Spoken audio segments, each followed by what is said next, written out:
Hi, I'm Rodney. I'm here with Board Game Geek, and I'm also here with Rainer from Board and Dice. And you brought a game with you. What is this one?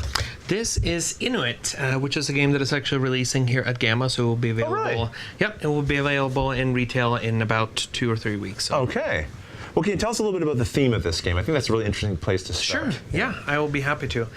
So this game is it's a re-implementation of a game that came out 2 years ago at Essen, and it was called Natives, and now it is one that we've licensed from them for the English market. Okay. And the theme of this one is Inuit. Right.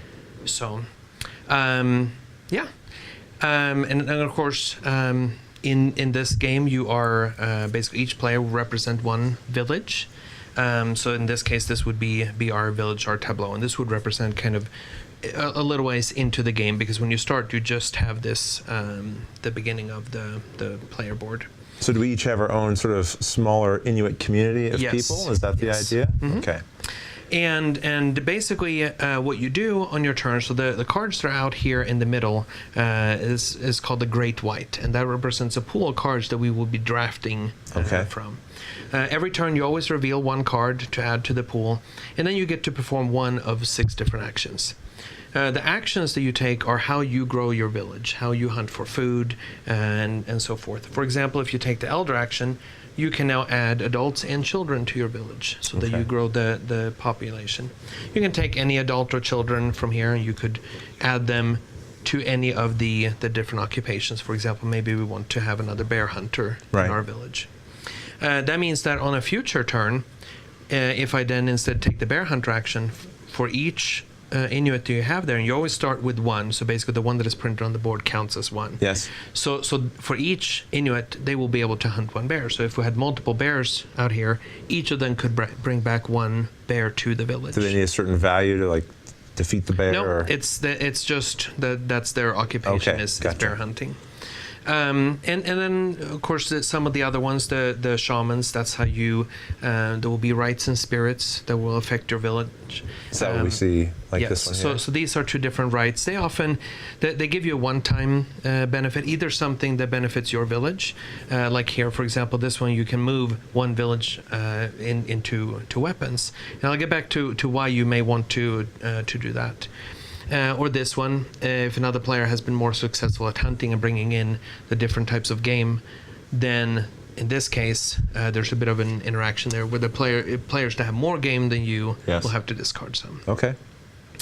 The warrior, this represents basically enemies that you have defeated in combat, and you would basically again you can take an adult or a child, and you just flip the card face down. This represents weapons that have been captured from other villages. Right. And the game will continue until somewhere near the bottom of the deck there will be a Polar Nightfall card that will come out, and that will signify that we have now reached the end of the game, and we will continue until we finish that round, and then we will score points.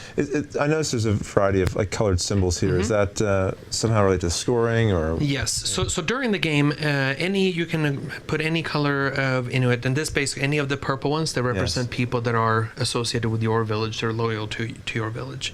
At the end of the game, you will score points for the different game cards. So for example, every seal is worth 2 points. Orca are 3, polar bears are 4. Different rights are worth victory points. The spirits will give you victory points, for example, in this case, 1 victory point for every orca. But then as far as the Inuit, you will actually score victory points for adults and children in any village that are of your color.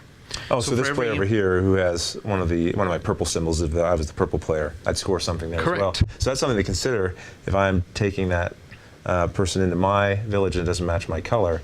It's helping my opponent. That's not correct. helping me as much. Okay. And not only that, because not only will you score points for Inuit that belong to your village, regardless of where they currently live, but also if you have any Inuit in your village that don't match your color. In case of children, as long as one of the colors match, then it's fine. But like this one, for example, you will now lose 2 victory points. So not only would the green player gain 2 victory points, you also lose. But you might take this one because you need it for something you want to do during the game. So it's like, well, is this worth losing a couple of victory points for what I'd gain? Okay, interesting. Now, I noticed, I did take a quick little look through the rule book, and at the beginning I noticed there's quite an introduction there talking about how you are representing another culture in this game, and it looked like some sensitivity was made around the research around that. Can you speak to that a little bit?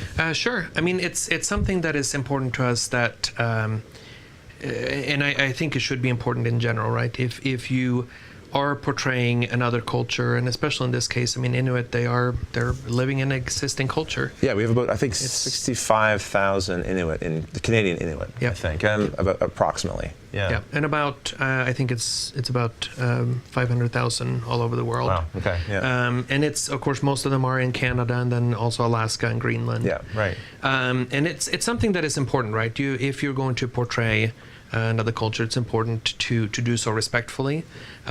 We did reach out to both individuals and different organizations and institutions to get feedback on the artwork and on the different depictions. If this is it's not a simulation of Inuit life. Right. But it's much more abstracted, right? But it is depicting things that are associated with Inuit culture. Right. And for example, take orca, for example. Those are only hunted in limited areas, specifically the waters around Greenland. Right. Whereas in Alaska, that's not something that you would be. You would see, right? Yes. Right. But and the artwork's striking, I have to say. Like that was, of course, one of the things. Yeah, and that was one of the things that we also reached out to get feedback on if this was a good representation of the different things that are in the game, because it's important for us to depict so respectfully. Well, can you tell me, you said this is going to be releasing, it's announced at this show, yes. So we'll see it soon on retail stores. How long does the game typically take to play? 4-player game, 40-45 minutes. Okay, so excellent. Yep. Well, thank you so much, Rainer, for showing us this game. And all of you, thanks for watching.